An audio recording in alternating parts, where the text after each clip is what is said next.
Good afternoon. My name is Barry Schoder, and I'm pleased to have this opportunity to tell you why I believe in Jesus.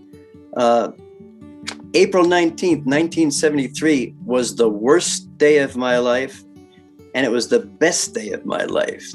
But before I get to the specific details of what happened on that day, I want to back up just a little bit, because prior to that date, I thought there was such a thing as good sinners and bad sinners, and that God would grade on a sliding curve. If you had enough pluses, you'd make it into heaven. And so I figured I should make it. I hadn't killed anybody, I hadn't robbed a bank, and so I wasn't really too concerned.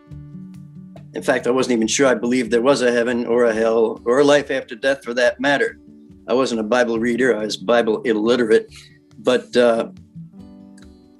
everybody knows I knew that I was a sinner. I knew it, but I didn't want to admit it. I didn't want anybody else to find out that I was a sinner. So anyway, the problem, the biggest sin I had was the sin of unbelief, which says, I don't know if I believe in this Jesus thing or not. But nobody wants to admit they're a sinner, and nobody wants to admit they're trapped. I was trapped. Nobody wants to be shamed or punished. So we have a tendency to keep our sins secretive. I hope nobody finds out what I'm like. And then I heard a person share their story about how they came to know God. And it was in a public setting. I was in the Air Force. And he was a tech sergeant. I was a captain. And we were in a group of about 15, 20 people.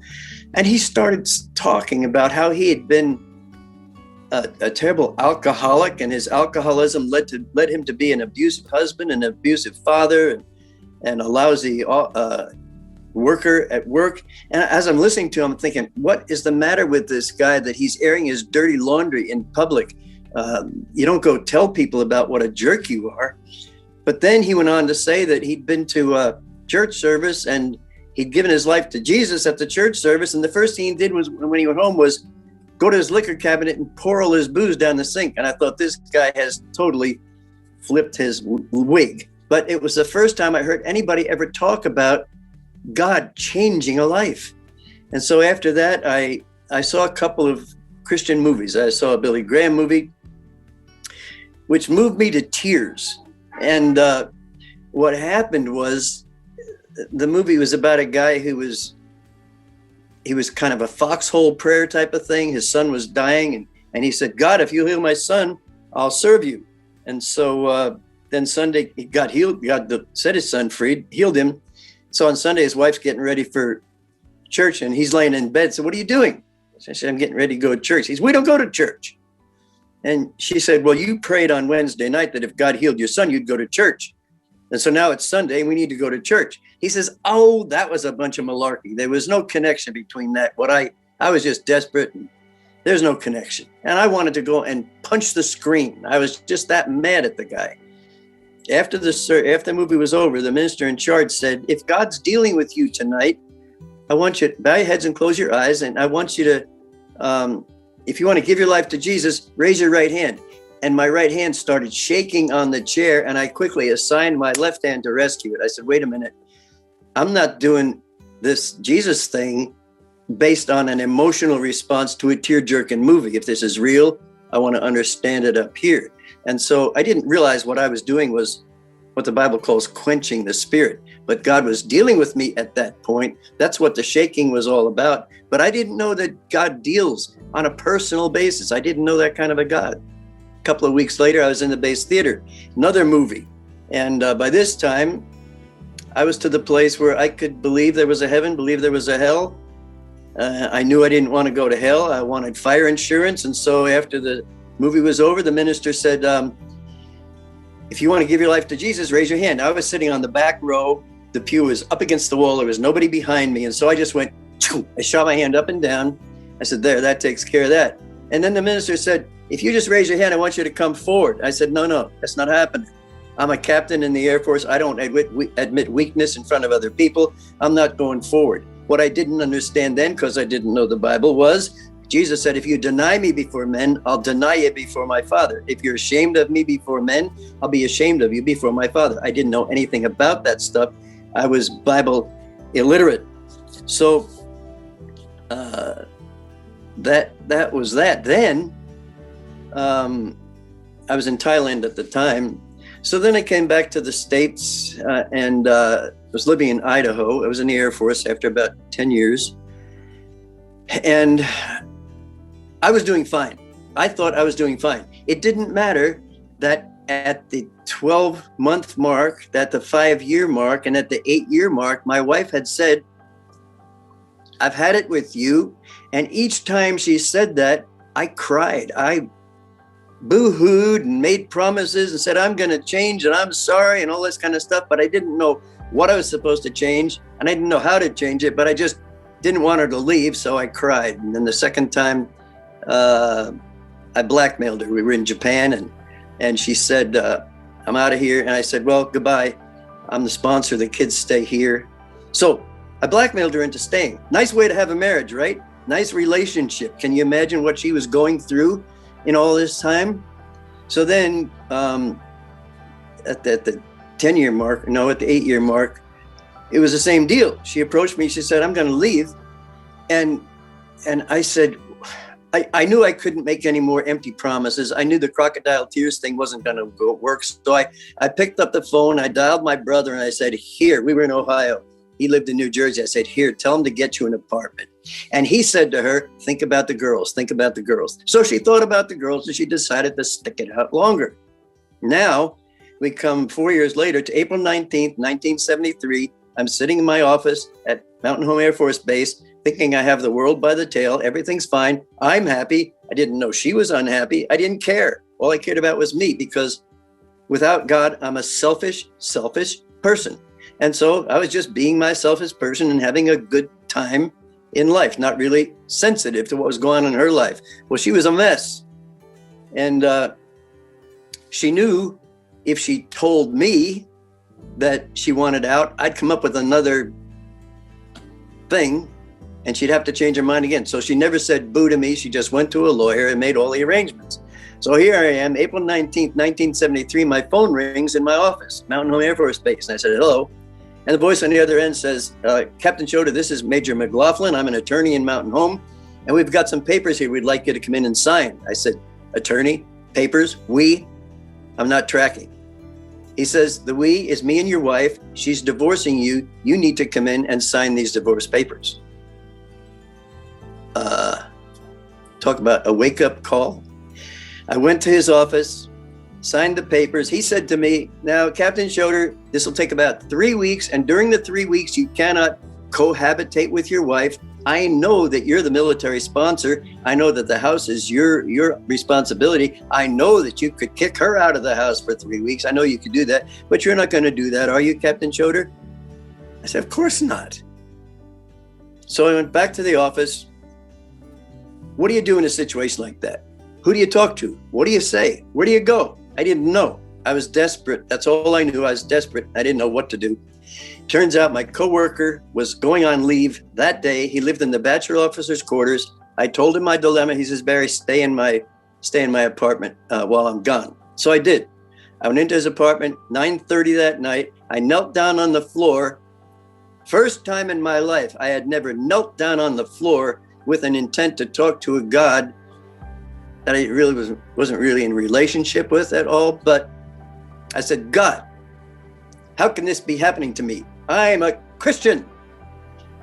And much to my amazement, God spoke back to me. Now, nobody ever told me that God talks to people. Oh, I knew he spoke to Adam. I knew he spoke to Eve. I knew he spoke to David. I knew he spoke to Solomon. And I knew he spoke to Peter and James. I knew he spoke to all those people in the Bible, but I never heard anybody today talk about God speaking to them, except in the consequence of a news report where if somebody dared to suggest they heard God's voice, they'd wrap them up in a straitjacket and take them off to a loony bin. So I never heard God's voice, but now I'm hearing it loud and clear, just as clear as you're hearing my voice right now. It was just that clear. And I was on the not the witness stand, but I was standing before the judge of the universe, And he's asking me questions that he already knew the answers to. I found out that night that when you face God in the judgment, there's not going to be any alibiing, excusing, buck passing, nothing. He's going to ask you questions. He knows the answer, and you just have to face up with it. So he said, he said, on the basis of what do you call yourself a Christian? I said, well, Thailand. I raised my hand up in the air and I prayed this wonderful, no, I didn't say I prayed a prayer. I said, I just raised my hand in the air. And he said, yeah, I was there. By the way, God is there. He's everywhere all the time. He knows he sees you when you're asleep. That's not about Santa Claus. That's about God. He knows everything in my life. He knows everything in your life, everything, even the secret things that you think nobody else knows anything about. So he said to me, yeah, I was there in Thailand. I saw your hand go up. He says, I also heard the 4-point prayer that you prayed under your breath, inaudible. Nobody else heard it. I heard it. And in that prayer, you made 4 promises. And I'd like to review those promises right now. Promise number 1, you said, now that you know I'm real, you're going to go to church. How much have you been to church in the past 16 months? Promise number 2, I hadn't been a whole lot to church in the past 16 months. Promise number 2, you said you're going to read the Bible. How much have you read the Bible? I said, I haven't read the Bible. Promise number 3, you said you're going to tell people about me now that you know I'm real. Who have you talked to about me? I said, I haven't. Promise number 4, you said, now that you know I'm real, you're going to pray. How much have you prayed in the past 16 months? I said, well, you know what? There was a few times when I thought I should maybe be praying about something or other, but my prayers fell into 1 or 2 categories. They were either too small to bother you with, because I know how it's got to be full time, making sure that the planets stay in orbit and the earth keeps spinning on its axis. And I had no concept of a personal God who cared about personal stuff. So I explained that I didn't want to bother you with my nitpicking needs. And on the other side of the coin, my prayer request was too big for you to handle. I was talking about me. I knew what I was like on the inside. I was depressed. I was moody. I was sulky. I was all kinds of stuff. No wonder my wife left me. I don't blame her for going. I don't know how she put up with me as long as she did. But the bottom line was, I knew I was a mess, and I knew I couldn't fix me. And I figured God and everybody else on the face of the earth was stuck with me because God made me this way. Well, that night, I prayed what is referred to as a prayer of relinquishment. I said, God, you know what? I give you my life, my wife, my kids, my job, my career, my money, my dreams, ambition, everything. I just lay it all on the altar. And I say, I don't know what you can do with me, but take me. Here I am. And I can't explain to you what happened that night. What I'm describing is similar to the Saul of Tarsus experience in the Bible, where God met him in a dramatic way. God met me in a dramatic way that night, and my life was radically changed. Depression was gone. Filthy mouth was gone. Moodiness. I mean, God did a miracle in my life. And so there's a lot more to the story. I took the divorce papers to the judge advocate's office, and I said, what do you say about this? I'm being divorced, and would you review this? And they reviewed it, and they said, you know what? Full colonels aren't paying that much in child support. If we were in your shoes, we would contest it. And I walked out of that building across the parking lot on my way. I had only known God for 2 days, and I said, Lord, what am I supposed to do? And he spoke to me. If somebody sues you for your coat, give them your shirt too. I didn't know that was in the Bible, folks. I didn't know it was in the Bible. I hadn't read the Bible. I went back home and looked it up, and I found it. But God spoke to me not to fight it. But I did go to the lawyer, and I said, look, I think I'm not going to contest this, except would you put one clause in that divorce decree? And that is, if my vocation changes, specifically, if I get out of the Air Force and go into the ministry, my salary will decrease, and I'd like you to proportionately decrease the child support. And he agreed to that. Now, where did I get this idea about going into the ministry? That was the farthest thing from my mind. I had never in a million years dreamed about being a minister. God put it there. He had other plans for me. So 2.5 years later, I got out of the Air Force. And that was a whole miraculous event too. I'll tell it to you quickly. I was in Tampa, Florida, and my mentor from Idaho was in Mountain Home, Idaho. I called him. I said, Bill, I think God's talking to me to get out of the Air Force. He says, don't do anything hasty. Psalm 62:5 says, trust in the Lord, wait on him, he'll bring it to pass. I said, okay, fine. An hour later, I get a phone call from that same base from the man who had replaced me, but I had never met because I left before he got there. He calls me. He says, Barry, when are we going to get out of the Air Force and go to seminary? I said, what? Who are you? He says, well, I'm the guy that took your place, and I'm sick of my job. I think I need to go serve God better. On my way home that night, I turned on the radio, and it said there's going to be a charismatic revival at a Southern Baptist church. And those two terms are an oxymoron if you know anything about churches and Bible movements. And so I said, I got to see this. I went to the meeting. There's 15 people there. The minister said, as he was preaching, he said, God is calling somebody here to the ministry and you're not responding. I was the only one in the room that could have applied to. There was the evangelist, his wife, his daughter, the pastor, his wife, and his 3 kids, a couple of old maids that I'd met at the door, and another guy who told me he was on his way to Bible school. I was literally the only one in that room that I could have applied to. So I went to my boss and I told him, I didn't tell him. He said to me, Barry, if you're so into this Jesus thing, why don't you get out of the Air Force? Have you considered getting out and going to the seminary? I said, sir, as a matter of fact, last week I went to personnel and I asked if I could be released. And they said, you've just accepted promotion to major. That incurs an automatic 2-year obligation. You have no option for the next 2 years. So I told the colonel this. He says, would you want me to run interference for you? I didn't know what that meant, but I said, yeah, sure. In 2 months, I was out of the Air Force. Not 2 years, 2 months. God directed in my life as he will in yours. That's my story.